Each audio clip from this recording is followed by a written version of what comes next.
Hello, everyone. Bonjour à tous. Tonight at sundown, the Jewish community will mark the first night of Passover. Family and friends will gather around the Seder table to read from the Haggadah, enjoy symbolic foods like matzah and maror, and drink wine. And all around the world, Jewish people will remember the story of the Exodus by asking questions and sharing age-old traditions. La Pâque juive nous invite à trouver une source d'espoir et de persévérance et à célébrer le triomphe de la lumière sur les ténèbres. Elle nous rappelle que le bien l'emportera toujours sur le mal et qu'il est important de défendre nos convictions. L'histoire de la Pâque juive est tirée de la Bible, mais les enjeux de la haine et de la persécution sont encore bien présents de nos jours. We've all seen a frightening rise in hate-motivated crimes against the Jewish community, both here in Canada and around the world. So I want to be clear. Anti-Semitism has no place in our country or anywhere else. It's up to each and every one of us to call it out in all its forms, because only together can we build a more inclusive and safer world for everyone. J'aimerais prendre le temps de souligner la culture et le patrimoine riche que les communautés juives apportent à ce pays. Chaque jour, les Canadiens de confession juive contribuent grandement à nos communautés. I'm sorry, I can't take it anymore. That's actual audible torture is what that is. Let me see, by the way. Let me just see if the sound of Trudeau's voice is so repulsive that YouTube demonetizes. It's demonetized. Oh, let's just go request review. The sound of his voice. It's become an icon of. It's become not an icon, but a symbol of nausea for me. First of all, before I go even further, how is my audio? I unplugged all of the mics, cleaned them off. I'm using two different USB connectors to...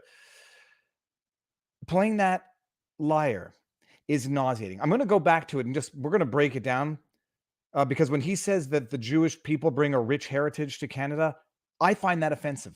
I find that plays on stereotypes, Justin Trudeau, and you should be canceled for promoting ethnic stereotypes. This guy is... Oh, hold on. I'm going to bring it back just for 1 second. We got to do this. We got to walk through this minute and a half of verbal diarrhea. Hello, everyone. Hello, everyone. Bonjour à tous. Bonjour à tous. Tonight at sundown, the Jewish community will mark the first night of Passover. Thank you. Family and friends will gather around the Seder table to read from the Haggadah. By the way, family and I have to mute my mic again. I'm going to remember. We're allowed. The government has authorized us this year. The tyrannical government has authorized us to meet in more than 10 people. It's authorized us to meet indoors. The government this year has authorized us to celebrate a holiday of, that's thousands of years old. The government has allowed us to do it. We should be very grateful to Justin Trudeau for letting us do this year. Thank you, Supreme Leader Justin, for allowing us to celebrate our religion freely. Let's carry on with this drivel. Carry on. Enjoy symbolic foods like matzah and maror, and drink wine. I keep forgetting to turn the audio off. Symbolic foods? Like symbolic? Yeah, the matzah is the unleavened bread because when the Jews were fleeing a tyrannical government that had enslaved them, they didn't have enough time to let the bread leaven. I never understood it because it seems like they could have put yeast in the bread anyhow, and it just wouldn't have leavened. I don't know how the rule became that you did not put yeast in the bread, whatever. But this guy, Justin Trudeau, is talking to us about these symbolic foods that were... The maror, by the way, is horseradish, intended to remind us of how bitter and afflicted the lives were when living under slavery. This entire holiday is about a people escaping slavery and the tyranny of an authoritarian government. And this nitwit, as I've indicated in my response, doesn't even understand the irony in what he is doing this year. He has allowed us to celebrate indoors. Thank goodness. But there was more. There was more that I found shocking. Hold on. And all around the world, Jewish people will remember the story of the Exodus by asking questions and sharing age-old traditions. La Pâque juive nous invite à trouver une source d'espoir et de persévérance et à célébrer le triomphe de la lumière sur les ténèbres. I think there are a lot of people out there who are waiting for the triumph of goodness over evil.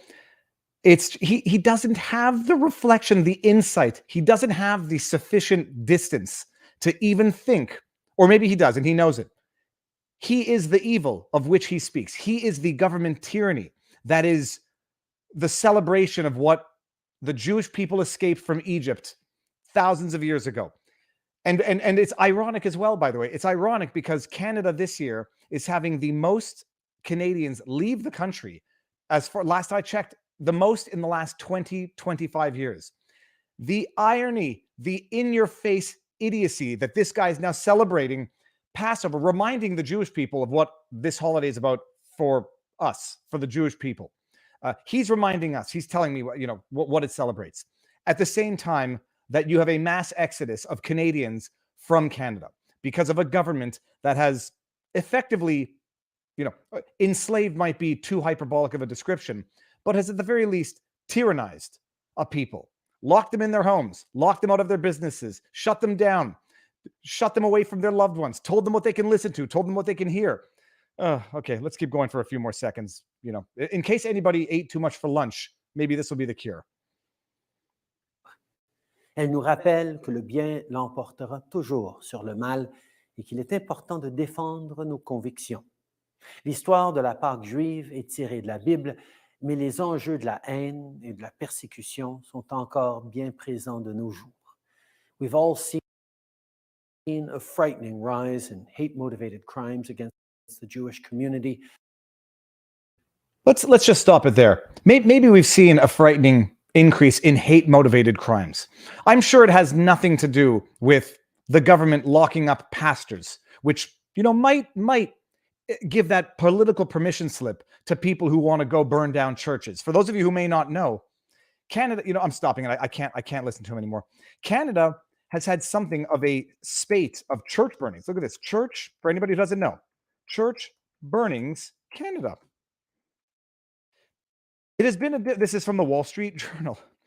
It has been a difficult summer for Canada's Christians. Over 5 days in June. Look at this. This is Wall Street Journal, so in as much as I don't think much of the WSJ, when they run things that are counter to what ought to be the narrative, you can give a little more credibility to it. Over 5 days in late June, 4 Catholic churches and an Anglican church were burnt to the ground. The first churches to be set ablaze or vandalized to begin in a summer of such desecration. Suspicious fires then broke out across the country. In all, 65 churches have been set aflame or vandalized, according to the True North Center, which is mapping attacks on churches. How ironic. We have seen an increase in hate crimes. I'm sure it has nothing to do with a government that locks up pastors. I'm sure that doesn't give the political permission slip to people who want to carry out acts of violence. I'm sure it has nothing to do with a prime minister who gets up there loud and clear during an election cycle, thumping on the table like a great dictator, saying those people are putting us all at risk. And who is implicitly encompassed in those people are putting us all at risk? They're putting their kids at risk, and they're putting our kids at risk. Who's in those people disproportionately? We know who's in those people based on stats. This is coming out of the mouth of the prime minister, and now he's wondering, why would there be an increase in hate crimes, in social division? It was his election campaign. It was his platform. Oh, my goodness. And to have him lecture me. You know what? I was watching that the first time. Like you all know, I don't consider myself to be a very religious person in the organized religion sense. I do consider myself to be spiritual. When I'm listening to him talk about Passover and matzah and maror and what the holiday's about, I'm hearing Will Smith saying, keep my wife's name out your mouth, except I'm just hearing, keep Passover out your mouth, Justin Trudeau. I don't know, by the way, did he wish a Good Friday to Christians? I don't know. I wonder. Did he? But Trudeau, just stop talking about these things. He's creating the division that he's complaining about. We've seen an increase in hate-motivated crimes. I suspect if we have, Trudeau, it's because of the increase in hate coming out of your mouth.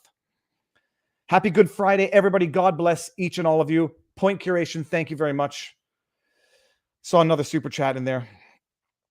Viva, happy Pesach to you and your family. Love and support. Thank you very much, Louis Lane.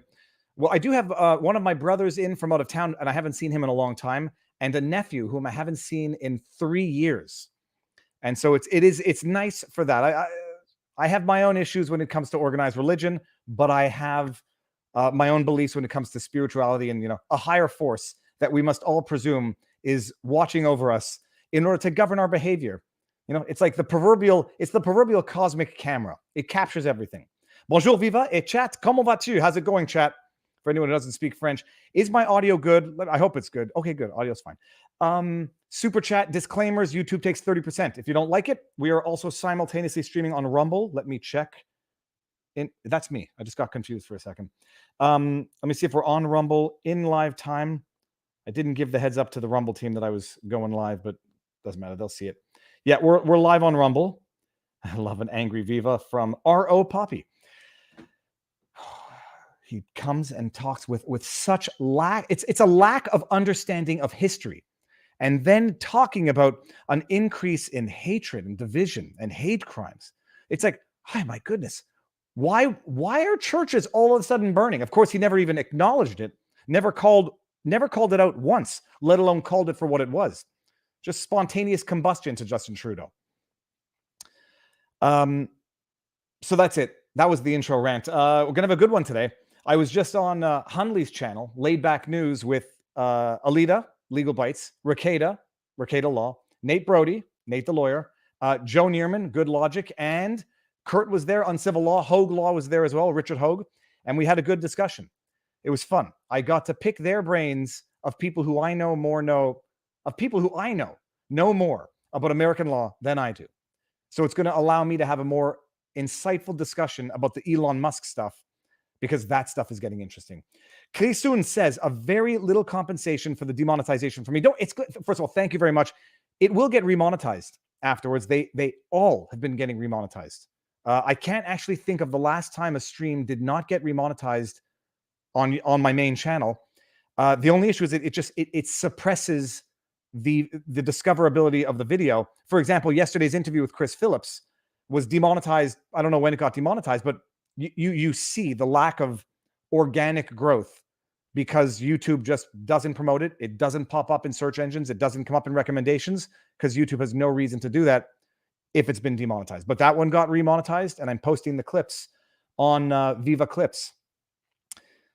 Let me see. Oh, Jack Jackerson's here, pulling up a non-super chat. Now I'm realizing it was probably a joke.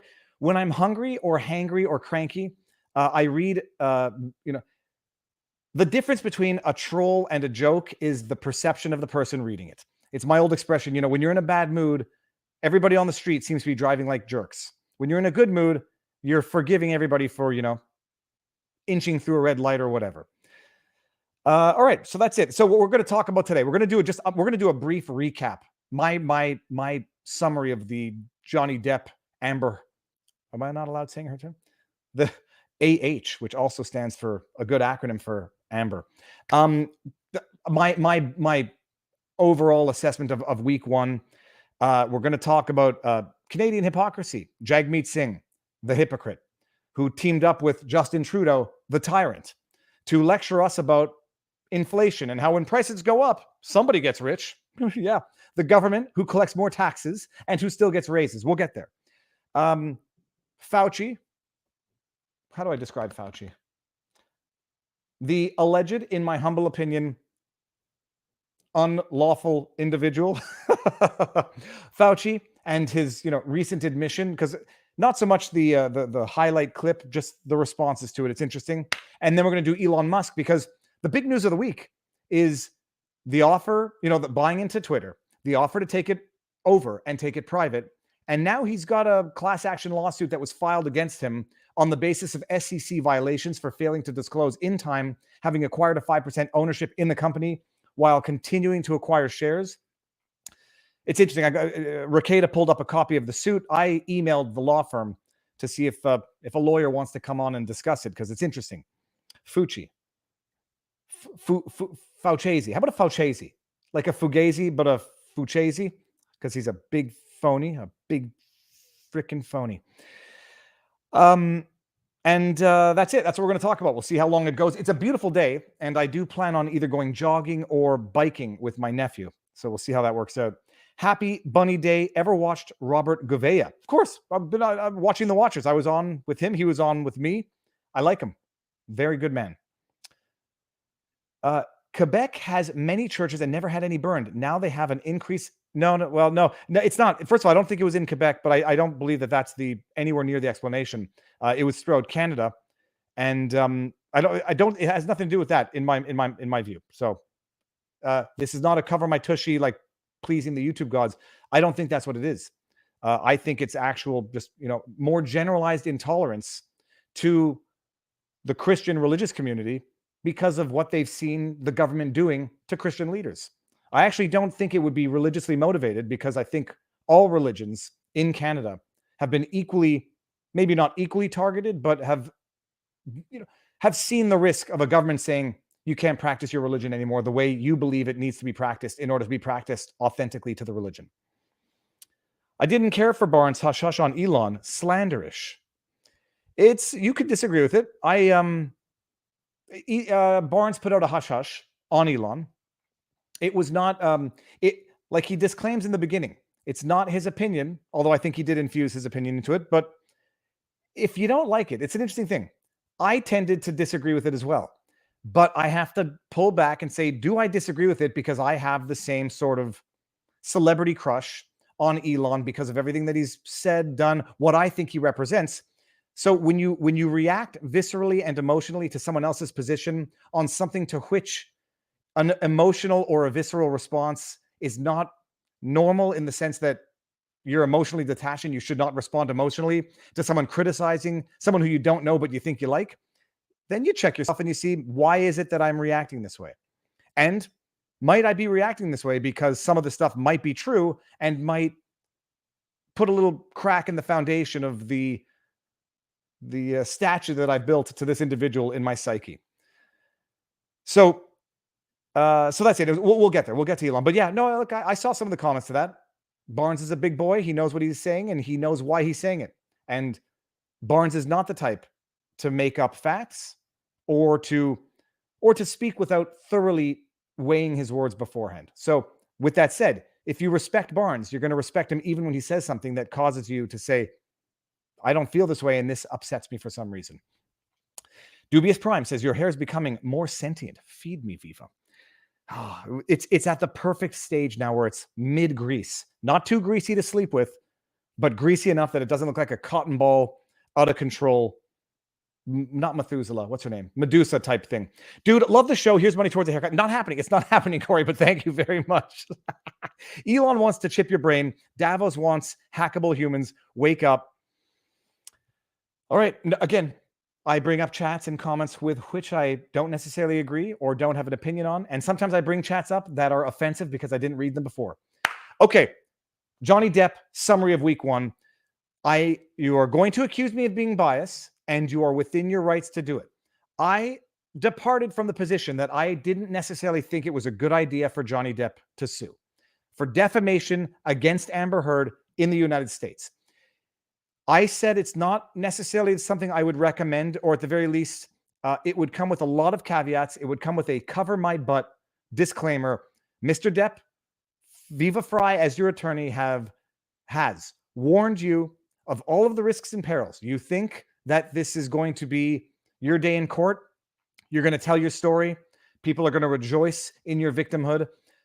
Johnny, you've lived a very wild life, which means that you have some ups and some downs, and you have some behavior that will become public that the general public might, have certain moral qualms with. You might have some very bad behavior in your more difficult times, which is going to become public and which may not be received by the public the way you think it's going to be received, if you have even appreciated that it is in fact going to become public. So that's where I started off with this. Depp sued The Sun in the UK for defamation because they alluded to the fact that he was a domestic abuser. They used a word, which I'm not sure that I want to use, but the dog is growling under my chair. They used the word to describe him as a domestic abuser. He sued in the UK and lost. And after losing on the defamation case against the Sun in the UK, came back to the States and is suing Amber Heard. They've had a wild life. They've had, drug-induced episodes, which, some people might say are immoral, reckless, violent, whatever. He's suing Amber Heard for defamation because she made several public statements also suggesting that she was the victim of domestic abuse. The necessary implication is at the literal hands of Johnny Depp. Johnny Depp lost gigs. I think he lost one of the Pirates of the Caribbean sequel, prequels, whatever. Tens of millions of dollars, $50 million, I think he's suing for. She's counterclaiming for $100 million. That's the context.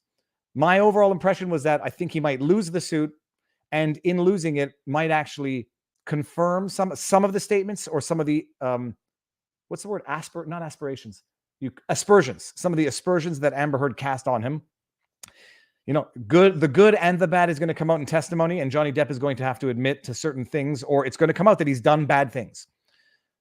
That was my perspective. So maybe I'm looking through this trial, the first 3 days of testimony, with that perspective in mind. One of the many smart things my dad has always said is when you're looking for your golf ball in the forest, because that's typically where I used to end up, anything white will catch your eye. You're gonna be looking for anything white. So everything that's a speck of white, you're gonna say, "Oh, my golf ball." And in that sense, I'm looking at this trial, possibly looking for indications to confirm my foregone prediction that Johnny Depp should not have filed suit. And so anything that's white, I'm looking at like a golf ball. So any bad element that comes up is like, look, I told you that was going to come up. This is why I don't think you should have sued. So that's it. Now they've had a few witnesses. They've had Amber Heard's personal assistant, who came off as tremendously against Amber Heard and quite biased towards Johnny Depp. Who else did we have? The sister. I think I missed her testimony. The couples therapist. I caught that testimony. And then there was that other witness who got interrupted mid-testimony because the court somehow determined that she was watching clips of testimony, and that's a no-no. In court, in trials, witnesses are excluded during testimony so that one witness does not get influenced or craft their testimony around testimony already given by another. And so they're excluded. They're not supposed to watch the testimony until they're called. After they've testified, they can stay in court. Typically, you ask for specific exclusion of witnesses, although it's known. Apparently, this witness was watching clips online, and the rumor has it that she might have stumbled across illegal bites, an Alita clip. And the lawyers found out, called a sidebar, asked the judge. The judge asked outright, "Witness, have you been watching clips of the trial?" And the witness said yes. And the judge said, "Gone, and your testimony up until now is struck." So that's it. I don't think that's devastating for Johnny Depp. I don't think that's neither here nor there, and I don't think the impact is going to be meaningful, but it's funny to watch in real time. Where I think the juxtaposition of two testimonies confirms what my foregone conclusion. Listening to Amber Heard's assistant talk about how bad Amber Heard was and how angelic Johnny Depp was. Never raised his voice, never violent, never nothing. No, never saw anything remotely aggressive, inappropriate, under the influence, whatever. Knowing that that's probably factually incorrect, having a witness lay that foundation only for a subsequent witness who's much more professional, reputable, if you can say it that way, to come and contradict it is going to be a problem.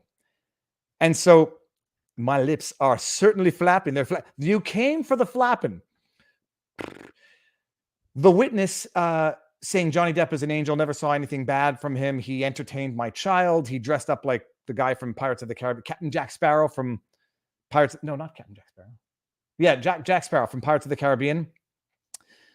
He's an angel. And then you have the couples therapist come and say, they came to see me because they were having conflict. At some point, I saw bruises on Amber Heard, but I didn't know how they got there. I didn't have any firsthand evidence of any violence. But at one point, in discussing the conflict between the couple, Johnny Depp said, quote, she got as good as she gave. And now you have two juxtaposing testimonies that don't make Johnny Depp look good. And this is the risk that I saw. It's the obvious risk in this trial from the beginning. And I think it's only going to get worse, but it's going to get worse for both parties The only problem is it's Johnny Depp's lawsuit to win. So he's, if they both look ugly, Johnny Depp doesn't necessarily win in court.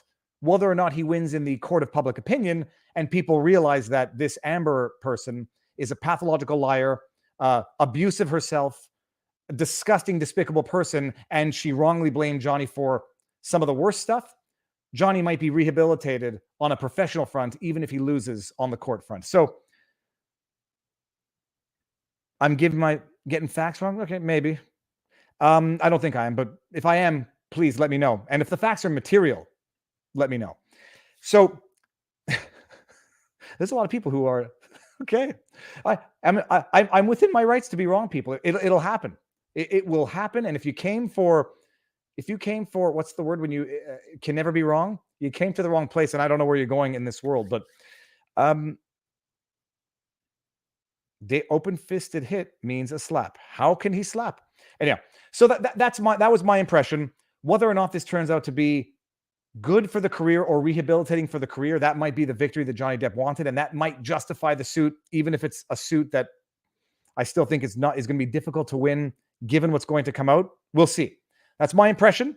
If you don't like my point of view on this, that is within your rights. And if someone else has infallibility, was the word I'm looking for. If someone else comes up with a more accurate prediction, that might be someone who you might want to rely on more for this type of material.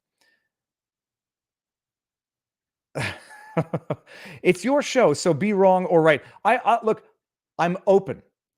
This is what I'm thinking right now. And if I've made mistakes on facts, I will happily recognize it and reassess. But thus far, I watched the couples therapist talk about what both of them relayed to her in therapy. And I think it's going to get worse a little bit in terms of Johnny Depp's things that might have been done in the heat of conflict. Does that make what Amber Heard said sufficiently true or not defamatory? It might be one of those situations where the jury is going to judge based on their disdain for Amber, potentially. We'll see. Okay, so that's my impression of the first week. We haven't had the bombshell testimony. When Amber Heard gets on the stand, that's going to be the bombshell testimony. And here's my prediction, people. We'll see if it comes true. Amber Heard is going to cry on the stand, undoubtedly. That's not the big prediction. I do believe she is going to get triggered into anger or rage on the stand, because I foresee that happening. I see her demeanor in court. I know what I think of Amber Heard, and I do think she's definitely going to cry on the stand.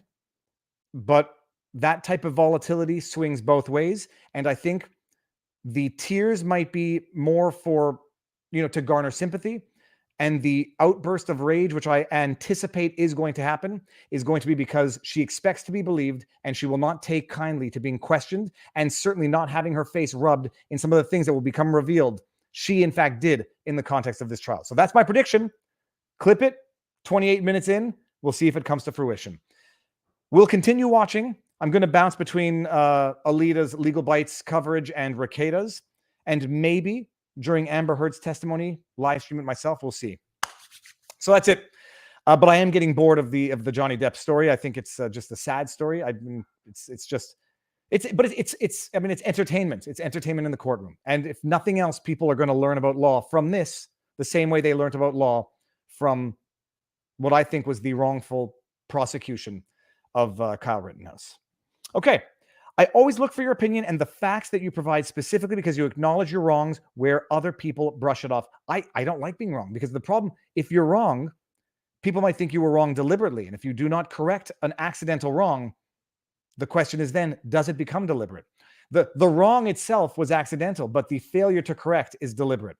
To the extent you are become aware of the fact that it was factually wrong. Like the time Legal Eagle in his video said, what was his name? Rafikian, convicted. Michael Flynn's convicted Rafikian business partner, without specifying that the conviction was overturned by the judge. This was before it was reinstated by the Court of Appeal, before it was re-suspended and sent back for a new trial. But, partial facts can be a mistake. the failure to correct a material factual inaccuracy, once it's brought to the person's attention and it's bona fide, not a question of opinion, then arguably the failure to correct becomes deliberate. CNN, Brian Stelter, I'm looking at you. And I saw another super chat, but before that, I see some straw manning in the argument. Viva Fry thinks women are always the victim. I think that's quite literally the opposite of what I'm saying, unless that's sarcasm. But I do like your avatar, Sonny Crockett, Miami Vice. The best. That was the best television show for a long time. Viva is real. Aren't we all?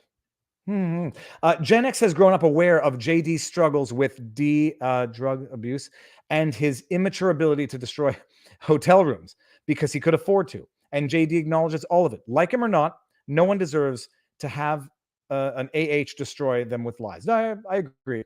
And especially, like, not to bring up mutual combat, but if it is, the argument was made. It's a compelling argument from the other attorneys on the panel. If it's both giving and getting in the context of fights that one might be initiating, aggression that one might be initiating, that's one thing. But then to come out and depict it as entirely one way to steal the valor. I mean, to steal the victimhood of bona fide victims. That's where it becomes a big problem on both ends of it. And the reality is, if Amber Heard turns out to be the pathological liar that many people think she is, it's going to do damage to the movement where other people who are bona fide, genuine victims, when someone lies about it, it affects all victims because it makes it harder for victims to come out in the future, and it makes people more reluctant to believe the victimhood in the future. You can't fool me. It's turtles all the way down. Oh, yeah. I'll go see what the results of that poll were. What were the results of the poll? Uh-oh, that's me again. I don't want to hear that. All right, it was 77% to 23% who wanted to hear the update on Johnny Depp. Done with that. Okay. The painter dude has been the highlight so far. Okay, I think I missed something there. Let's just get to some other non-super chats before we go to the next subject. I am hounding the NDP party where I live. I hope you mean politically and not in any malicious or allegedly, potentially unlawful manner. The NDP deserves political retribution for their backstabbery of Canadian citizens. Perfect segue. Thank you very much, Sandy MC. The backstabbery. I like that. I like that word. Let's just go see what our dear friend, the Jagmeet Singh. And by the way, I realize now I've been pronouncing his name wrong. It is Jagmeet Singh, and I will probably continue to accidentally mispronounce it, or as Barnes says, mispronunciate it. It's not a question of being deliberately antagonistic or disrespectful. I grew up with Jagmeet, and I only recently realized it was pronounced Jagmeet. I actually thought people pronouncing it that way were making fun of his name when I first heard that. But setting all that aside, I'm not sharing the window yet. That's why nobody can see anything. Oh no, I am sharing the window. That's why I see it twice. All right. Don't pay attention to the response yet. We got to go to Jagmeet's virtue signaling tweet. Canadians, I hear it. Like I hear the soft violin music that he would put into this if it were in a campaign commercial. Sorry, that's not the right one. That's not the right one. That is the right one. Dude, get your stuff. Producer, get that producer in here. Canadians are struggling to make ends meet. This is like, when you have those fundraising ads for on television. Corporate greed is out of control. When prices go up, someone is getting rich. Remember that. When prices go up, someone is getting rich. And it isn't workers or your family. Thanks for reminding us, Jagmeet. Someone's getting rich, and it ain't you. It ain't you, because you're not in the club, sir.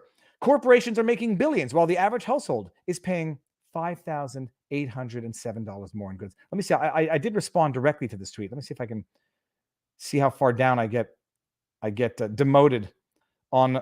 This is in what's the word I'm looking for? This is in incognito, and I've noticed that I've been getting downgraded in my responses. Like my response will be right up there for the first little while, and with Jagmeet and what's his face, Trudeau, There you go. It gets all. How is my tweet, my response to his tweet, which has 38 retweets, how is it this far down in the thread?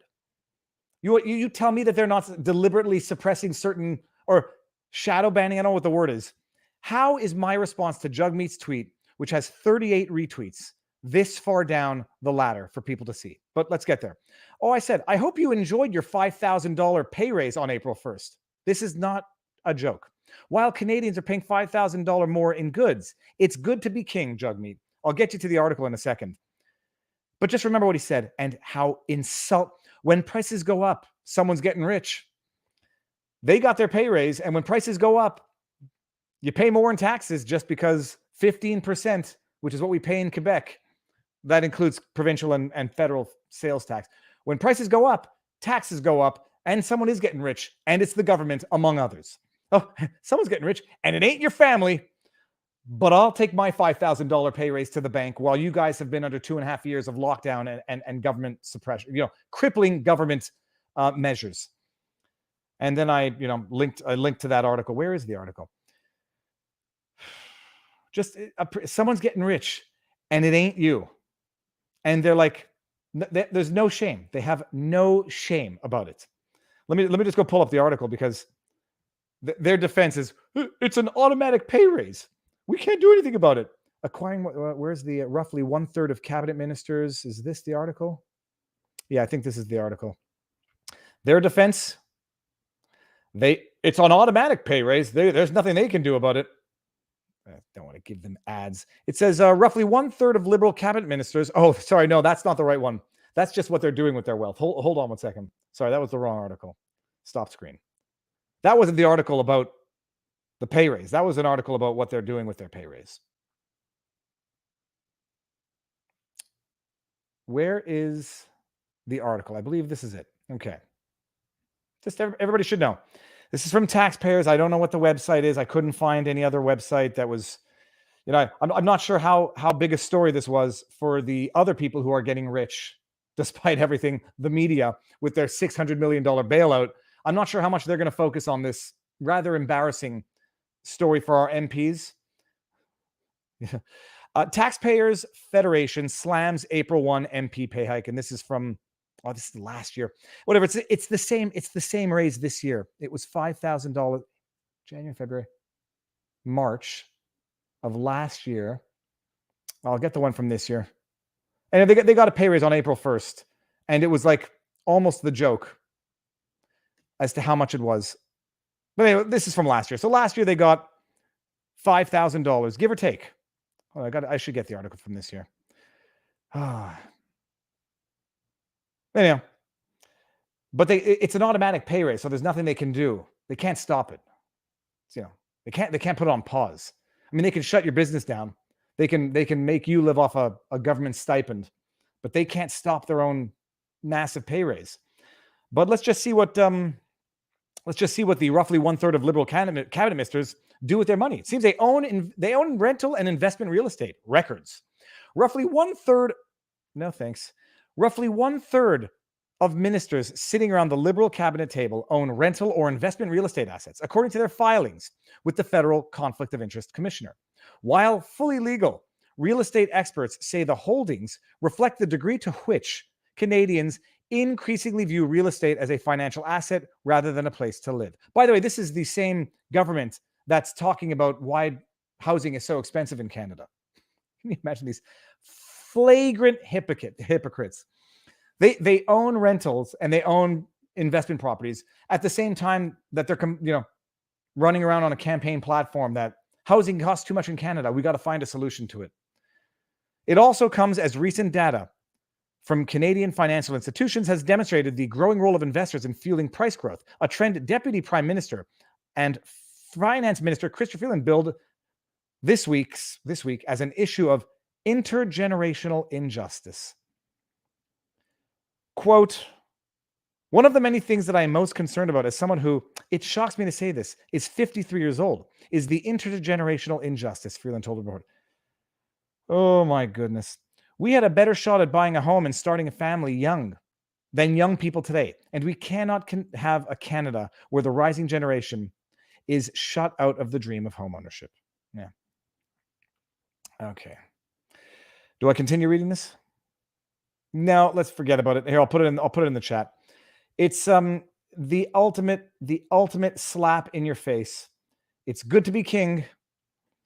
It's good to be king.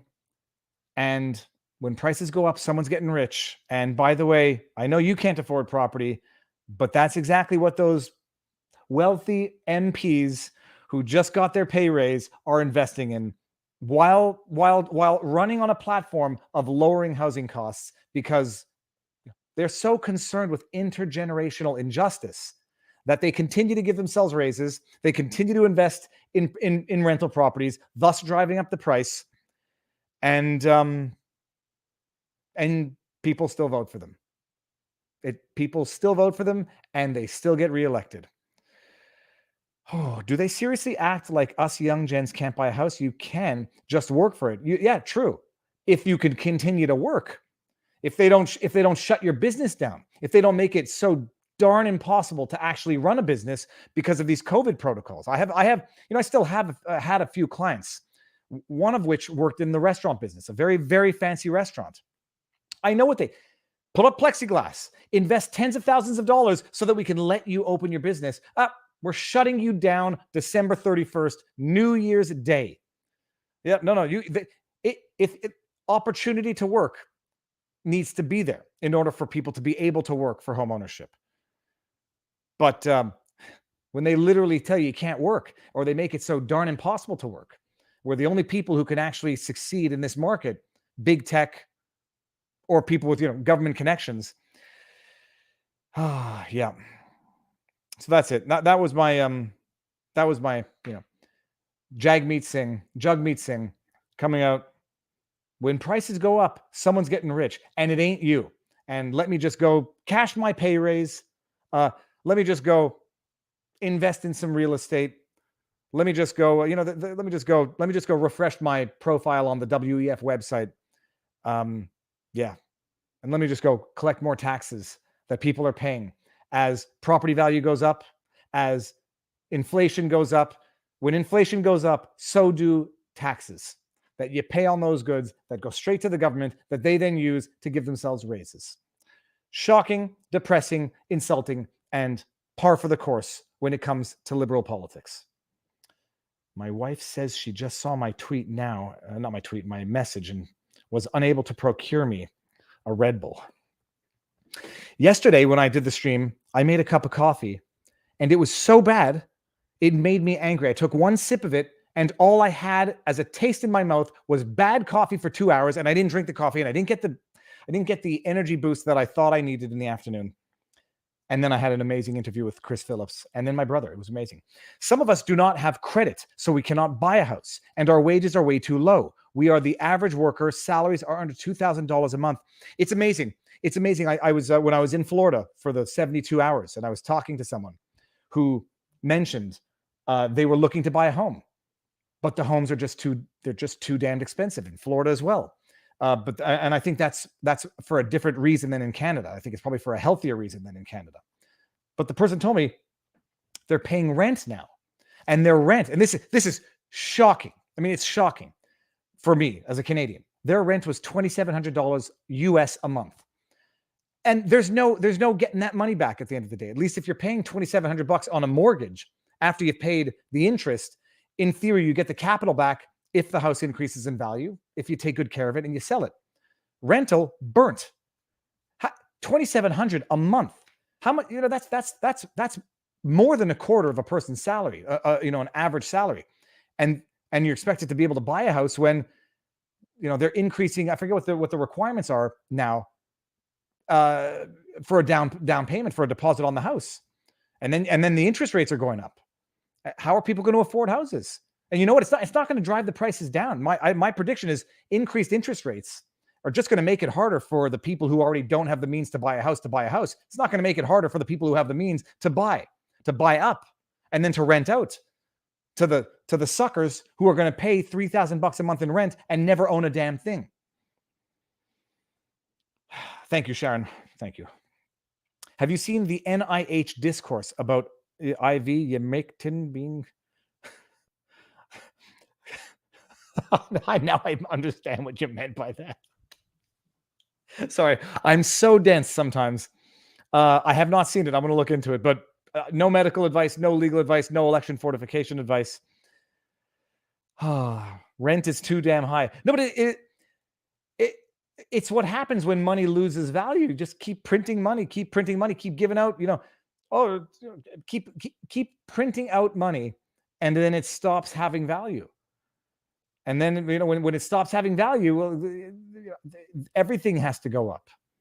But the government can keep paying you $2,000 a month, on which you have to pay tax. People, bear that in mind. And so good. 20% down payment, or you could pay a regulatory fee. 20%.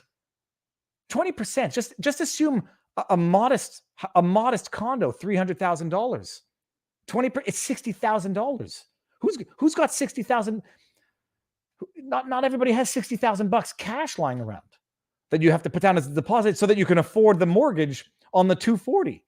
And the mortgage on the 240 is now going to be interest rates. When we were locked in was like 1.5%, 1.4. Now it's 2.5. In the States, it's 3.5, maybe 4.5, depending on your credit. You're going to pay 4.5% annually on $240,000 after you've put down a down payment of $60,000 on a $300,000 condo. That's assuming you can even find a condo for $300,000, which you can't. Yep, but when prices go up, somebody's making a lot of money. Anyhow, it is 100,000 for 20% in Ottawa. Okay, I'm not sure what that means. I didn't know you have to pay tax on a no-fault insurance claim. I don't know that that's the truth. I don't know if that's not the truth. I don't know if that's true in all jurisdictions. No legal advice. Anyhow, so that's what's going on with that article with Jagmeet Singh. The virtue signaling, it's enough to make you want to puke. If anybody knows what movie that's from, oh God, let's see who gets it first. I'm going to buy you a ring so big it's going to make you puke. Who's going to get it? Hold on. Who's going to get this? It's from a movie. It's from a movie that I consider to be a perfect movie. Okay, let's just see if anyone gets it. Someone says Jack Russell, the smartest dog on earth, can actually type. The Jerk, boom shakalaka. Dan Plemick, and I know what that name means. It is from The Jerk. It is Steve Martin. I see it's not from Rocky, although I can appreciate how someone might have thought it was Sylvester Stallone the way I said it. Not Dumb and Dumber. Definitely not Goodfellas. Not My Cousin Vinny. Anyways, it's from The Jerk. It's when Steve Martin is talking about his wife, and then she says, I don't want to puke. I just want The Jerk is a perfect movie. It is, in my mind, the best movie ever made. It's controversial to say that. It was happy. It was a movie that unified people. It was hilarious. It has stood the test of time. And even the music in that 70s issue, I think it's maybe early 80s, the music has not gotten tacky old. The next perfect movie is Princess Bride. Goodfellas is amazing, but I still find it scary to watch these days. Goodfellas is like a horror movie of humanity. It's like it's what people do that make you fear other humans. He doesn't like the cans. Stay away from these cans. Okay, so that's that article. Let's see what else we got. Oh yeah, we got to get to the Elon Musk, and we're gonna end this stream probably around 1:30, an hour and a half, 3:30, so I can go biking or jogging. Lila, can you close that door? I bet the studio has been infiltrated. Don't worry, the studio has been infiltrated, people. Let's just go to this. Let me just go to this. Yeah, let's go to Fauci. Let's go. What's it called? The food that you eat that cleanses the palate in between meals. That's why they give you like sorbet and stuff. Except it's the exact opposite. Hold on a second. Let me just bring this out and bring this up here. There's only one. Okay, fine. I thought it was going to go to violence, and then I was going to take it down. There's only one way out of this: decrease taxes and stop printing money. When a system is corrupted, you need to starve what the corruption thrives on. I agree with that. The variation would be, you got to downsize government. You've got to not deregulate certain things that need regulation. You've got to get the government out of the private lives of business, small business, and everyday citizens. The government machine is a fat, bloated pig. It is a fat, bloated pig, and it is a fat, bloated system. And it needs to be downsized, but how? The only problem is, and this is how the government keeps its claws in, the bigger the system, the more politically, not controversial, but the more politically unpopular it is for unions, for government employees to say, you guys got to get out of it. You guys got to quit sucking off the teat of the citizens and go get private sector jobs, which are based on merit and productivity, not off administrative bureaucracy. And you don't get their vote for doing that. There's a reason why Maxime Bernier lost his riding in Quebec. When you talk about revamping the equalization payment system, it's not going to be very popular in Quebec, which sucks at the proverbial teat of the equalization system a lot more than the other provinces. So, yeah, I tend to agree. Anyways, add to stream. The Fauci Gazy. Let's see what he has to say. How concerning is the outbreak in China? We see the lockdown in Shanghai, and the State Department now ordering families out, all non-essential workers out of Shanghai. Well, China has a number of problems, two of which are that their complete lockdown, which was their approach, a strictest lockdown that you'd never be able to implement in the United States, although that prevents the spread of infection. And remember, early on, they were saying, and I think accurately, that they were doing better than almost anybody else. But lockdown has its consequences. You use lockdowns to get people vaccinated so that when you open up, you won't have a surge of infections because you're dealing with an immunologically naive population to the virus because they've not really been exposed because of the lockdown. The problem is that the vaccines that they've been using are not nearly as effective as the vaccines that are used in the United States, the UK, EU, and other places. To get people vaccinated so that that they were doing better than almost anybody else. But lockdown has its consequences. You use lockdowns to get people vaccinated so that you use lockdowns to get people vaccinated. And by the way, I'll get to whether or not he misspoke. It's not the first time this carrot and stick had been floated. I forget which doctor it was earlier that said, if you open up, there's going to be no incentive for people to get vaccinated. This was the doctor. She was the doctor on CNN. If you open up, if you let people go back to work, where's the coercion to compel them to get vaccinated? So anybody, and I'll get to people who think that Fauci misspoke. He didn't. He did not misspeak. But lockdown has its consequences. You use lockdowns to get people vaccinated so that when you open up, you won't have a surge of infections. Because so I just said, in my mind, in my view, in my humble opinion, this is not a legal opinion, it's mine.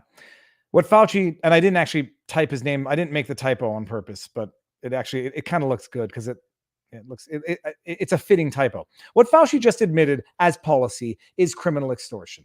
You imagine this thing, we're going to lock you in your home until you submit to a medical procedure. It is criminal extortion. It's arguably battery.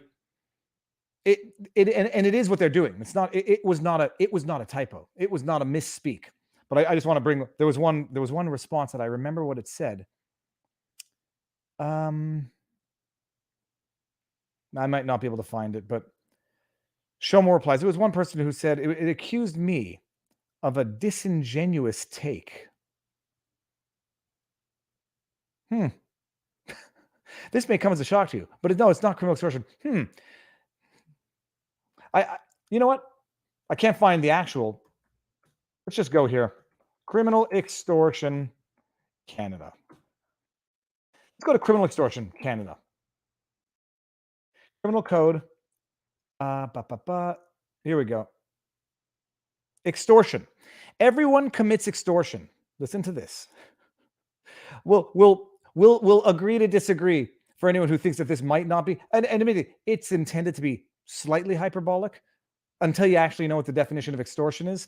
Everyone commits extortion who, without reasonable justification or excuse, and with the intent to obtain anything by threats, accusation, menaces, or violence, induces or attempts to induce any person, whether or not he is the person threatened, accused, or menaced, or to whom violence is shown, to do anything or to cause anything to be done.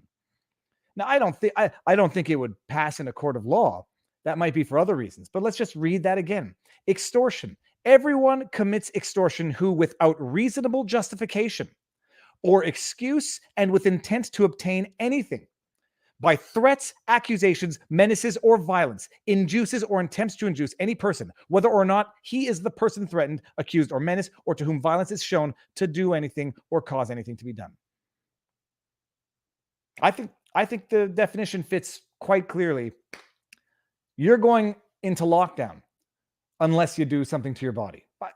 I think without reasonable justification. I don't think there's a reasonable justification for a curfew or for locking people in their homes or for shutting them out of their businesses. And it is without justification or excuse and with the intent to obtain anything. Hold on, let's just go do something else. Let's do another poll. How do we do this? I go create a poll. Does it qualify as extortion? Yes, and turtles. Turtlers, no, and turtlers. I'm doing the typo. Ask your community. Let's see. Anyhow, so that's it. It may surprise me. Yeah, it's a pretty close call based on that definition of criminal extortion. Okay. That was Fauci. Would it be possible treason if the PM signed a treaty that took away or limited our Bill of Rights? Treason? I don't think so. Treason, I think you have to be in a time of war, declared war. That word gets thrown around more often than it should. Do you believe that the story of Exodus is actually true? Looking into it, it never happened. We have thousands of years of Egyptian history. Thoughts? I don't know. I'm not a person to say. I went to Egypt once upon a time. Saw the pyramids.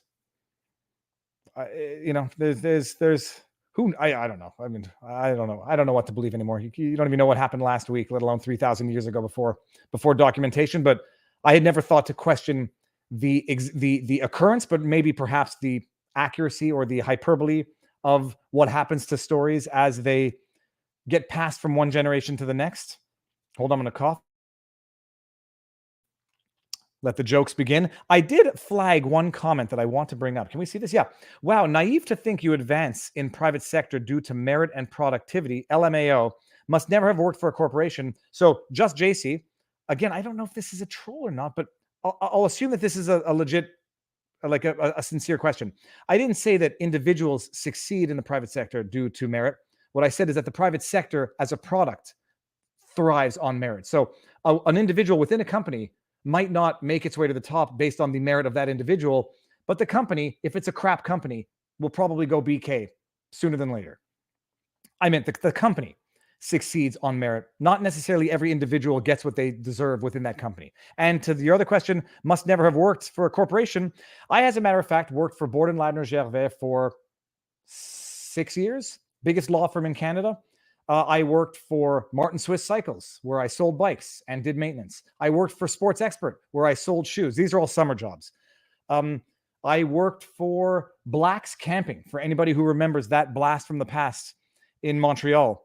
I worked for another bike shop, La Cordée. I worked as a rock climbing instructor at a program that I developed at the Y Country Camp. I worked for Lester's Smoked Meat one summer, packing smoked meat. I worked for a fabric company one summer, rolling fabric. I had the 3 to 11 o'clock shift and occasionally had the 11 to 7 shift. So yeah, I've worked for big corporations, and I've also started my own small law firm, which we worked up to 5 lawyers and a paralegal. And so I know what goes into starting a small business and the pain in the neck that comes along with all of the red tape for operating a business within Quebec and Canada. So yeah, just JC, that I hope that answers your question. Okay, I saw that already. So one more here. No, I got that one too. When you are being called a criminal by a criminal, what do you do? But the bigger question is this. When one criminal says another individual is a criminal, what do you do then? When one authoritarian dictator calls another authoritarian dictator an authoritarian dictator, which authoritarian dictator do you believe? Okay. Working against your country's interests is treason. Anyhow, I stay away from that particular accusation, but I understand the sentiment. Okay, let me just go down here. How did I get? Truth is true, regardless. I agree. I'm not reading your avatar name. My goodness, this is children watch this show. Okay, let's get to Elon Musk, and then we'll do some questions afterwards. Stop screen share, unless the story of the week, and it's taking twists and turns. Elon Musk acquires a 9.2% shareholding interest, common voting shares in Twitter. Price rockets. This will be a material fact coming to a lawsuit that has since been initiated, or at least filed, awaiting class certification. The other story that became the big story. Elon Musk was offered a position on the board of directors by Parag. I don't know his last name. No disrespect intended. Big shocking stuff. Elon's going to be on the board of directors. I did, some 30,000 foot overviews of shareholding, what that means, being a director, what that means. It's only to understand. It's not to say you have a law degree. Those are the big stories. Then Elon declines the offer to be a director of the company. And through SEC filings, it becomes known that Elon has made an offer to acquire all of the outstanding shares of the company and take it private. Big news. He's going to buy all the shares. I think it was for $61 billion or $43 billion, tens of billions of dollars, and take it private, because he says in the filing, which I went over, was it yesterday already or the day before? I'm not going to be able to affect the change I thought I was going to be able to affect as a shareholder.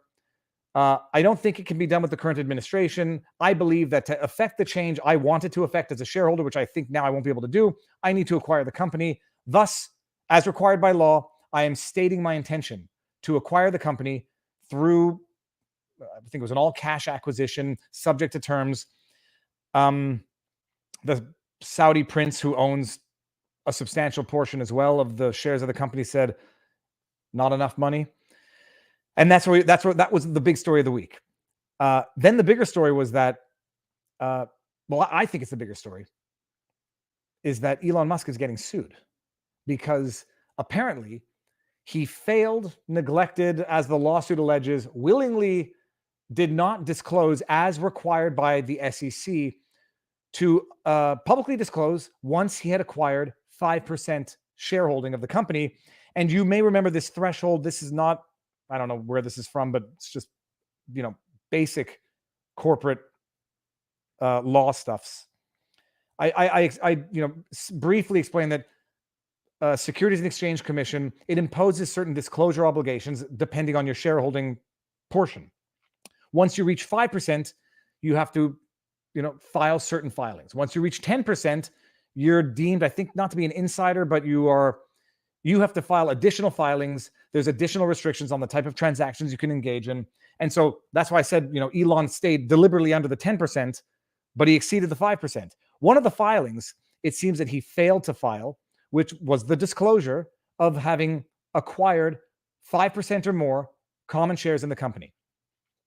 This is from Investment Fund Law Blog. Take it for what it's worth, and I know nothing about it. Acquiring more than 5% of a publicly traded company, Section 13D of the 1934 Act and Regulation 13D thereunder require beneficial owners of more than 5% of a class of equity securities of a publicly traded company to file a report with the SEC. For purposes of calculating the percentage of the shares held, a fund manager will generally be deemed the beneficial owner of the shares held by its clients, as well as any shares held by its proprietary account. Yada, yada, yada. So we don't need to get into it because it's boring. It's boring garbage. But there were thresholds to meet. Apparently, he didn't meet the threshold. Why might this be important? Well, if Elon Musk had disclosed that he had acquired 5% of the shares of the company, what do you think it would have done to the price of the shares? What do you think it would have done for faith in the company for people who currently held shares? Hypothetically, if you were to own shares in Twitter and you find out that Elon Musk owns 5% of the company, would you feel better or worse about your investment? Do you think that your investment would go up or down based on that information? I mean, it's an obvious answer, because the whole reason why it was shocking, encouraging, if you were on the left side of the aisle, terrifying that an individual billionaire acquired such a large portion of a public company. It was big news precisely because of the amount of the shareholding that Elon Musk acquired. So shocking between 9.1%, the more important. So the more the shareholding, the more important the news, because of the more of the influence it gives the shareholder. So what's true at 9.2%, let's just say it's half as true, but nonetheless true at 5%. So if you were holding the shares when Elon Musk, as a matter of fact, in fact, held 5% but didn't disclose it, but you didn't know that, and you sold it, would you have sold it had you known that? Probably not. You might have actually bought more. So there's a class action lawsuit that's been filed on the basis that I know I have it. Anyways, I'll just pull up an article from Reuters first so we can get the 10,000-foot overview, and then we'll skim through the lawsuit itself. Let me just see if there's anything relevant in the chat that's going to help. 43. Okay. So the article is Elon Musk is sued by shareholders over delay in disclosing Twitter stake. And by the way, I'm not faulting. I'm not saying this is malicious or whatever. I actually think there's probably going to be a lot of robust defenses, because presumably Elon Musk is buying this through brokers, through institutions, through professionals who are supposed to be keeping track of these things. And therefore, there might be some professional reliance defenses that Elon Musk will be able to avail himself to. This is from Reuters. Elon Musk was sued on Tuesday by former Twitter Inc. shareholders, because they sold their shares, who claim they missed out on the recent run-up in its stock price because he waited too long to disclose his 9.2% stake interest in the company. In the proposed class action filed in Manhattan federal court, I wonder if is Manhattan the Southern District? We'll see. The shareholder said Musk, the chief executive of Tesla, made, quote, materially false and misleading statements and omissions by failing to reveal he had invested in Twitter. By failing to reveal he had invested in Twitter by March 24 as required under federal law. So this is the damages. The price went up. What happened? Twitter shares rose 20% on April 4 when he publicly announced it, from 249 from 39 after Musk disclosed his stake, which investors viewed as a vote of confidence from the world's richest person. Okay, the lawsuit seeks unspecified damages. I actually reached out to the law firm. I found their public statement, and or their publication. What's it called when you publish the thing that notifies the people? Press release. Their press release. Let's just briefly skim through the lawsuit. There it is. Someone told me how to do this yesterday. Click on that to get rid of it. Good. I'm going to make it big. That's not big. That's too big. Okay, here we go. United States. So this is Southern District. So it's the Southern District of New York. United States District Court, Southern District of New York. Mark Bain Rosella, individually and on behalf of all others similarly situated, plaintiff versus Elon R. Musk. Plaintiff Mark, I won't highlight it. Plaintiff Mark Rosella, by and through his attorneys, alleges upon personal knowledge as to his own acts and upon information and belief as to all other matters, based upon the investigation conducted by and through his attorneys, which included, among other things, a review of documents filed by defendant Elon Musk with the United States Securities and Exchange Commission, news reports and other public available. Okay, fine, whatever. Let's just get to some important stuff. So they're saying, pursuant to the rules, what he was required to do, Musk was required to file a Schedule 13 with SEC within 10 days of passing 5%. So here's the interesting, it's going to be within 10 days of passing 5%. In law, or for anyone who's done this, there is a clearing period where you own the shares, but you can't where you buy the shares and then the transaction itself has to close. So is the 10 days starting from the close of the purchase or from the date of the purchase? I don't know. Questions I would ask, but I presume that this law firm is not filing, a lawsuit that can be defeated quite so easily on technicalities. So let's just take for granted he failed to file within the time frame. I don't know if there's a grace period because he had to file it apparently by March 24, and he didn't declare it until April 4. So that's what, 2 weeks, give or take, little under 2 weeks, 10 days. When Musk finally filed the required Schedule 13, thereby revealing his ownership stake in Twitter, the company's shares rose from a closing price of $39 on April 1 to $49 per share on April 4, an increase of approximately 27%. So that's it. They jurisdiction and venue, parties, it doesn't matter. Substantive allegations. Let's just get to. Oh, well, it's interesting why he might have delayed notifying. This is where it could get a little sketchy for Musk. Because in as much as it would be predictable that once he declares that he owns 5% of the company, the price goes up. Well, if he wants to acquire up to 9.1% after that, his price to do so goes up. Whether or not that would be the determinant factor for Elon, who's worth however many billions of dollars, what would have been the net difference on his purchase? I think it ends up being $150 million by the lawsuit. Investors who sold their shares of Twitter stock between March 24, when Musk should have disclosed his Twitter ownership, and before the actual April 4, 2022 disclosure, missed the resulting share price increase as the market reacted to Musk's purchases and were damaged thereby. Musk was motivated to delay his Schedule 13 filing. By failing to disclose his ownership in the stake, Musk was able to acquire shares of Twitter less expensively during the class period. That's a very legitimate point. He was able to acquire the 5 to 9.1% of the shares without it taking the predictable bounce that it took when he announced that he had acquired 9%, which presumably would have happened at 5%.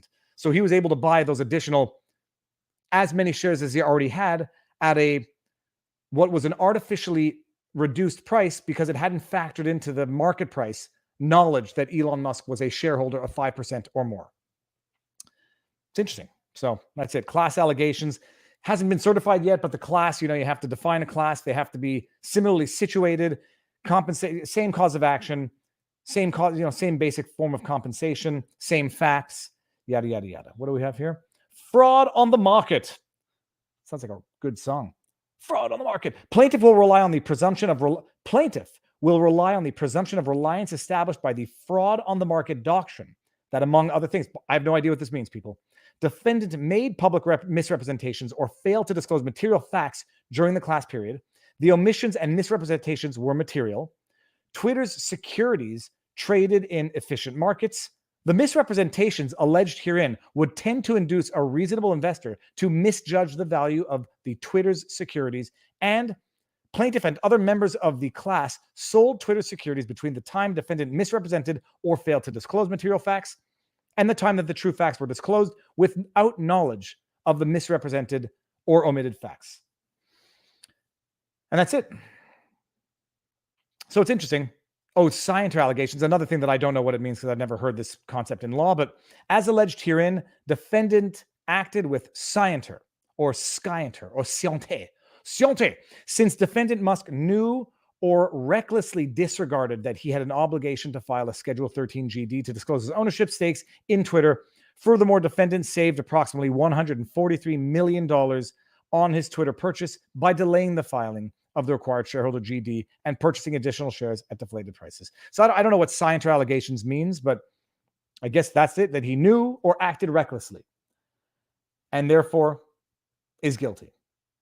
It's interesting. It's an interesting lawsuit. And it's not, I have nothing against Elon. I actually am inclined to have something for Elon because I like, in as much as Robert in his hush hush, rightly noted certain, call them outlandish projects that did not come to fruition. One of, he offered a submarine to go in the cave in Thailand to rescue the kids. My understanding now, it was a totally, what's the word? Not unattainable. It was a totally impossible concept, given what the nature of that cave that the kids went into. You couldn't fit a rigid piece of metal very far into it. It needed malleable human bodies to get there. Elon may or may not have known that, but thinking outside the box, being ready to help when you can fault him for not being able to accomplish the goal, but not for the intent to do it, unless you just see it as exploiting of tragedy for marketing purposes. And those are two very legitimate ways of viewing a lot of Elon's behavior. Some people say it as the dreamer thinking outside the box, and others will look at it as an opportunistic bullshitter who's exploiting a tragedy to gain prominence in the public eye for material benefit for existing projects. How you choose to see it is up to you, but those are the two ways of viewing it, and any variation in between. I'll get back to that after the subject. I'm flagging it. I'm not flagging it. I'm starring it. So that's it. It's a legitimate lawsuit. Barnes and I will talk about it on Sunday. You will accuse Barnes. You know where he's coming from, so you might accuse Barnes of bias in the way he views it, but he will explain to us what the scienter theory is. He will explain to us if the reliance defense is going to be legitimate in this case, and other nuances. You have to disclose within 10% of reaching 5%. Does that include any grace period? Does that include, what's the word when the transaction becomes formalized? You sell shares in a company, you can't just take that money out of your account. You got to wait. Clearance. Does that include any clearance delays? So if you've acquired the shares on a day, but they only clear formally 3 or 4 days later, does the delay run from the clearance or from the acquisition? We'll see. I don't know. Just those are the questions I would ask offhand. And there might be questions that I don't even know to ask, like one of the 4 children of Passover, because I have so little knowledge or professional experience in this domain that I don't even know that there are certain questions that someone who has more knowledge would know to ask. Oh, a scienter is a person acting with mens rea. Okay, fine. So mens rea is the intent to have committed the act. Actus reus is the illegal act itself. So in criminal law, you have to commit the unlawful act or the act which is illegal, and you have to have had the intent, the mens rea, to not commit an unlawful act, but to commit the act which is unlawful. So you don't have to have had the mens rea to break the law. You just had to have had the mens rea to commit the act which is illegal. So scienter is another way of saying it. Good. Thank you very much, STFU FFS. And for those of you who don't know what that means, cannot be said right now. We have children in the room next to us. Elon Musk is smarter than these trying to sue him. There's no question he's smart. There's no question, Doug Murray.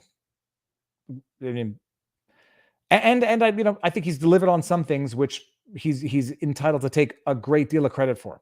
And one thing I can tell you about business, about entrepreneurs, they will fail more often than they won't. There's a reason why entrepreneurs have lawyers. And let me rephrase it. There's a reason why entrepreneurs are the clients to lawyers. There's a reason why they are the ones with sufficient money to hire lawyers, because they take their risks, they take their chances, they go bankrupt 9 times before they strike gold on the 10th. You might, to the extent they do it legit and don't defraud investors based on false promises with which they use to line their own pockets with executive salaries and whatever. If they operate legit and they make legit efforts, but nonetheless fail, that's what makes a successful entrepreneur successful, is failing to the point of succeeding. Which waters was Will Wheaton winding when we were wearing watches? Was weird. Which watch was Will Wheaton winding when we were wearing watches? Was weird. I got it. Thank you, Ponton, and thank you, Ron J. I like being told I ask good questions. I don't know which one it was, but I know there were a couple of good ones in there. Big love, Viva. Just having a fun Friday. Have a great weekend. You too. I don't know if you say happy Easter, but have a meaningful Easter, because it is not it's supposed to be a happy time. I think it's supposed to be a reflective time. Meaningful Easter to everyone celebrating it. Good Friday. Have a meaningful Good Friday. Viva Friday. The key is to waste other people's money to get personal favors and political influence. That, unfortunately, is a reality all too often. And, not being responsible with the money that you've raised from shareholder and investors. Stupid prosecutors love destroying smart people. Well, it's what they get paid to do. I mean, the SEC, hey, they will fight to your last taxpayer dollar to go after, the Elon Musk, but not necessarily the really bad players in the industries. What was it? The The Clinton campaign got fined $8,000. Yeah. So is that's the Elon Musk lawsuit to be discussed. Let me actually just get one thing. The what was our poll doing? How do I see the poll here? A lot of typos. Does is qualify as extortion? Yes, and turtlers. No, and turtles. 82% to 18 say yes. I wanted to see the news about the Prince Waleed. The Prince Waleed, let him say no. Let him be the director that shuts this down. He'll open himself up to a class action lawsuit, because if they don't accept the offer to go private at $54 a share, and then the shares go down after Elon sells his shares, all part of the game as far as I'm concerned. Prince Waleed. Was it Prince Waleed? I think it was. Twitter. But Waleed. Reuters. In as much as we can trust it, let's see what they say. If the directors refuse the offer, and Elon does what he said he was going to do in his SEC filing, it's not a threat. Just might have to sell all my 9% shares. Yeah, sure. Good luck. Going out. He saved 150 million by buying them without disclosing that he had attained the 5% threshold. He'll lose a ton when he sells his 9.1%. And maybe wash his hands of those accusations, but he'll stand to lose money if he dumps his shares because they refuse this offer, as will all the other shareholders. Did I just shut down my own stream? Wow. Sorry. I had a mild panic attack because I thought I shut down the stream. Saudi Prince Al-Walid bin Talal rejects Elon Musk's Twitter takeover. First of all, who's he to reject it? Saudi Arabian investor Prince Al-Walid bin Talal said on Thursday that as one of the major shareholders in Twitter, he rejects. So, by the way, he can't reject it on his own. He says maybe he personally does not agree with it. He would have to abide by any decision unless he wants to take it over. Make a better offer, Prince Al-Walid. He rejected the takeover bid by billionaire entrepreneur Musk. I don't believe that the proposed offer by Musk comes close to the intrinsic value of Twitter, given its growth prospects, the Prince said in a Twitter post. And by the way, that's the argument. For them to refuse the offer, say no, it's worth, this company in 5 years is worth more than $54 a share. So that's the shareholder value. Hold on to it, because in 5 years, if you think this company survives 5 years, the intrinsic value. All right, that's one way of looking at it. How about the current value? Current value is less than the offered value. So you got the current value, the offered value, the intrinsic potential value, which is necessarily, undetermined. Musk took aim with a $43 billion takeover, yada, yada, yada. Okay, that's the extent of the article. So let's summarize it. One of the shareholders doesn't want it because he wants more money for his shares. Okay, that's it's not anywhere near worth the. What is the intrinsic value, Prince Talal? What do you think the intrinsic value of Twitter is? I think it's zero. I think the intrinsic value of this company, the way it's currently being run, is zero. I don't care that Elon bought 10%. I believe this company is worth nothing. I would not invest in it even when it was cheap. Of course, I said the same thing about Facebook. Ooh, look at this. Look at this. This is the first of the greasy curls. Look at this, guys. Yeah, that's the one curl that has just attained a level of grease, like a balloon with helium that's just starting to sag. Let's get that up there. So yeah, that's it. It's one shareholder who owns 12. I think he owns 12%. He says, I don't think it's enough. Okay, you're entitled to your opinion. Directors are going to vote. And if the directors turn down an offer and the stock tanks, I argued the day before yesterday, Elon has structured this in a way, having acquired a material shareholding, material enough to affect the price. If they say no and he sells, well, not only do they not get their 54.20 for the shares, he will trigger some stop losses and he will cause that price to go down even more. So you're going from a 54 to maybe even a pre-Elon purchase low. It'll go, if Elon sells his 10%, his 9.1%, it'll go lower than what it was before Elon started buying it up at 39. Because now people have no faith. They have no hope in the future of the company. So check your P.O. box. Lures and shirts arriving Monday. Booyah. I'm going to go to maybe it's not open today. I'm going to go. By the way, just saying, the way, there's an expression, the way to a man's heart is through his stomach. The way to Viva's heart is through fishing lures. And if they work, even more. Thank you very much. I'm definitely going. I guess now I Heart Tackle, I presume I can do an unboxing video with your stuff. Everybody who sends me letters, like thank you notes or encouragement, I get them. I read them. I can't respond to all of them.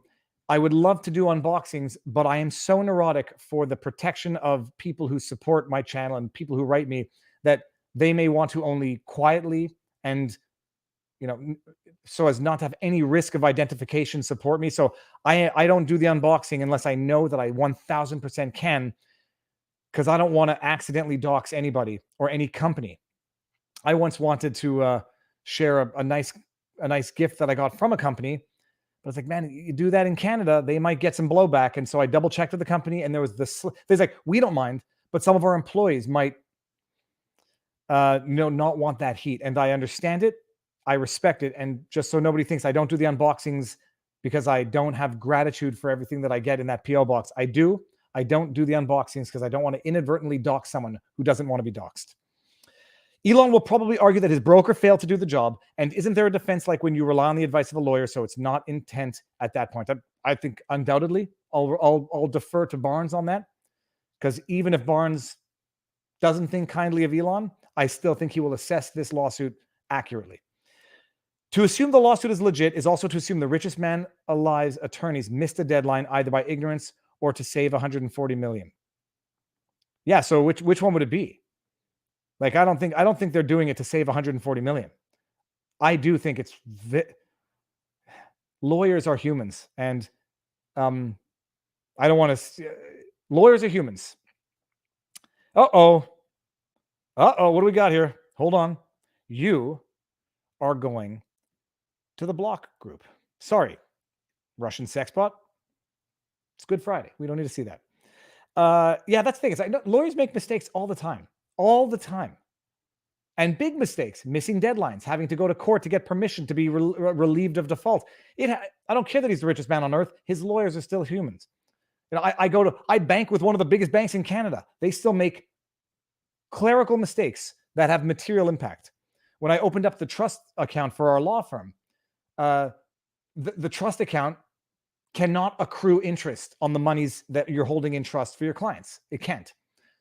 And this bank, I'm not trying to put any bank on blast, just couldn't figure out how to set up the trust account so that it did not accrue interest in the trust account, because it becomes impossible to account for.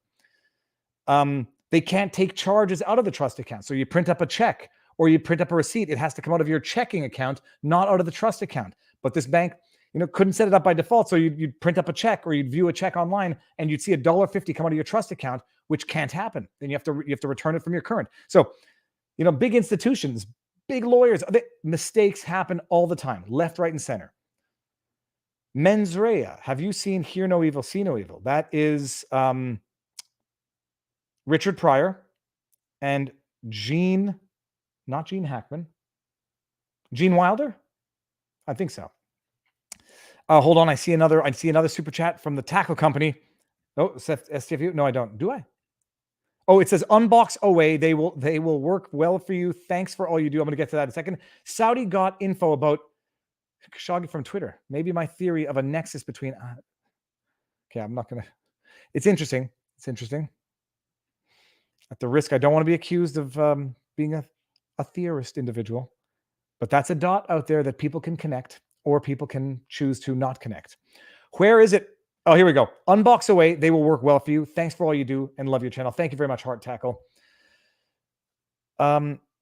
Dirty. What is that avatar, sir? Come on. Yeah, and now people are going to call me a pervert for seeing phallus in that, right? Those are pretzels. I know pretzels when I see them. It's a penis pretzel. I saw what you did there. Well played. Well played. Now, I want to, where did that go? I want to make guesses as to the individual behind that avatar. Because if I'm picturing someone like me, that's what I'm picturing behind that avatar, because that's a darn good avatar. But one who has a fear of getting publicly identified could never make that type of joke. They have to be mature adults. And okay, I lost the avatar. It's gone. So that's the Twitter suit. And we're almost Viva. Fun fact: Richard Pryor was absolutely blind during Hear No Evil, See No Evil. Was he? No. Huh. See if the penis pretzel avatar comes back up from Penn Island. Oh, that's good. It's from Penis Land. Not bad. Not bad. We have a witty chat. Don't look at my avatar. Well, I see something in your avatar, but I'm just going to go with a Dr. Seuss character thingy thing. Okay, so that is it. We're going to go back to Twitter just for 1 second, just to see if I didn't miss anything on the Twitter diary. So, I got something. I know. Ow. Microsoft. What is this? Musk, Twitter. That's the lawsuit. That's the complaint. That's YouTube. That's the criminal code. Let's just go to Twitter and end off with anything that I forgot from my running Twitter diary. Before I bid everyone an adieu, a good Friday, a good Passover Seder if you're doing that. Okay. Oh yeah. Oh, okay. I'm posting clips from yesterday's interview on Viva Clips. Yesterday's interview with Phillips was great. It was great. Okay. It was fun. You know, I had not fears of the interview not going the way it went. The interview was amazing. This kid is smarter than he came up smarter, more informed, but above all else, more open-minded than anyone could ever have thought based on that video clip alone, which went viral. It was fantastic. Check it out. That was Eric Hunley's. All right. That's my getting mad at the government. Oh, thank goodness I remembered. Guys, people, get your gag reflexes ready. I'm going to put it on mute. Get your gag reflexes ready. Corners of this country. I've spent my life discovering beautiful corners of this country, and I want to make sure that my kids and grandkids have the same opportunities that I had and that so many of us had. That's why we're stepping up in our fight against climate change and our protection of nature and in real and concrete actions to build a better future for everyone. I've spent my life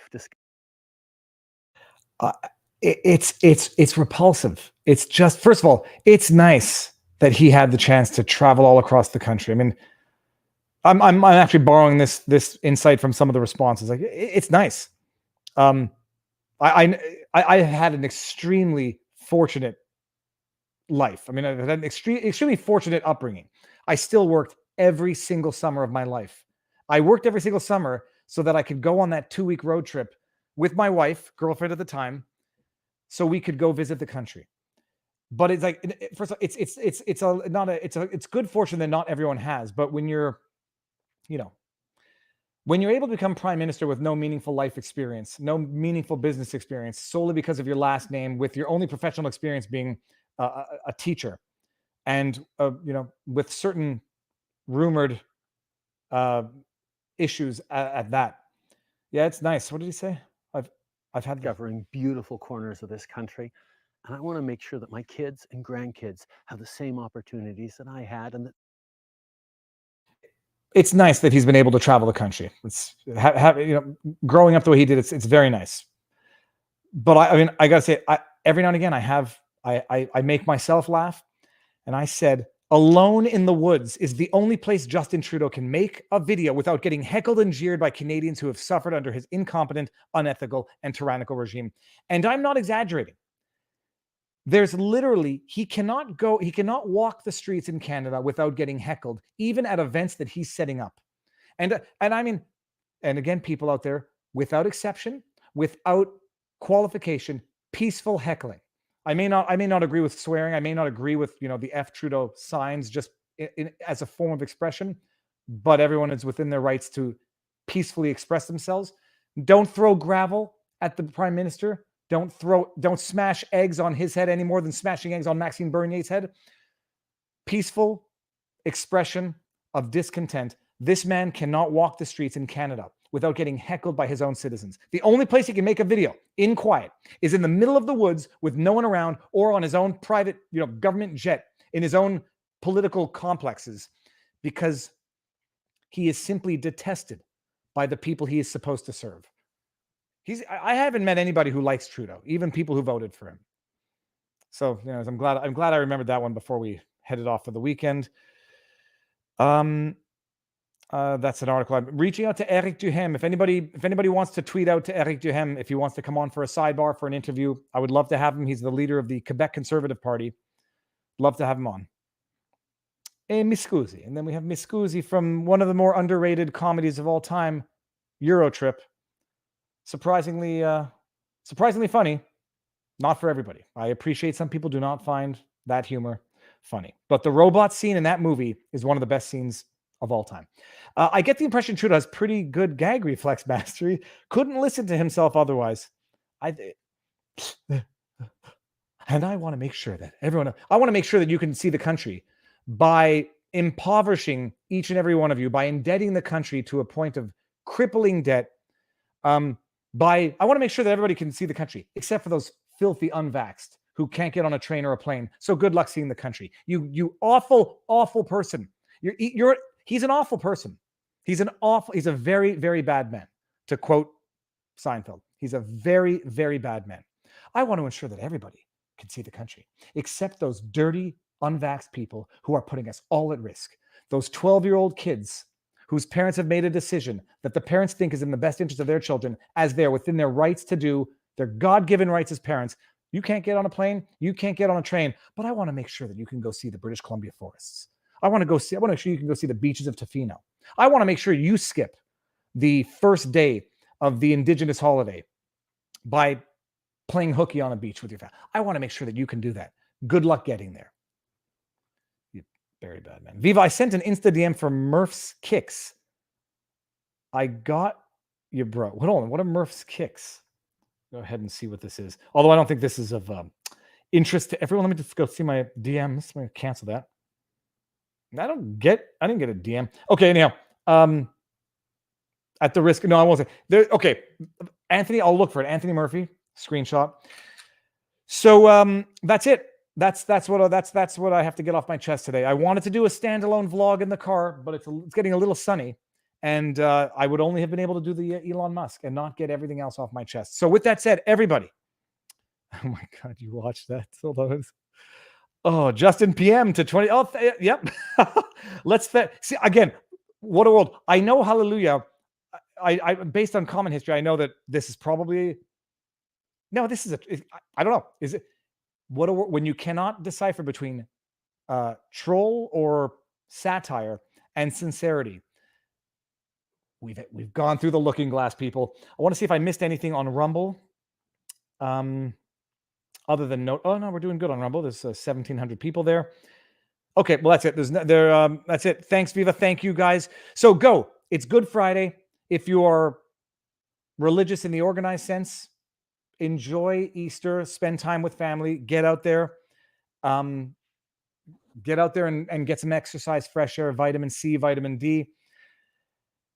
For all the people celebrating Passover, have a good Seder tonight. I find drinking 4 glasses of wine, even though we're religiously required to do so, still doesn't make me feel good. So I'm going to compress those 4 glasses of wine into one big martini. And what else? Enjoy the weekend. Get out there. Sunday night, we're going to have a stream. God bless everyone. I'm going to use God in the cosmic spiritual sense and not in the specific religious, organized religion sense. But I do love hearing it. So God bless everybody. Enjoy it. Have a good Easter. Have a meaningful Easter. Happy Passover. And everyone else out there, enjoy the weekend. I might see you tomorrow. We'll see if I see you tomorrow. See you Sunday.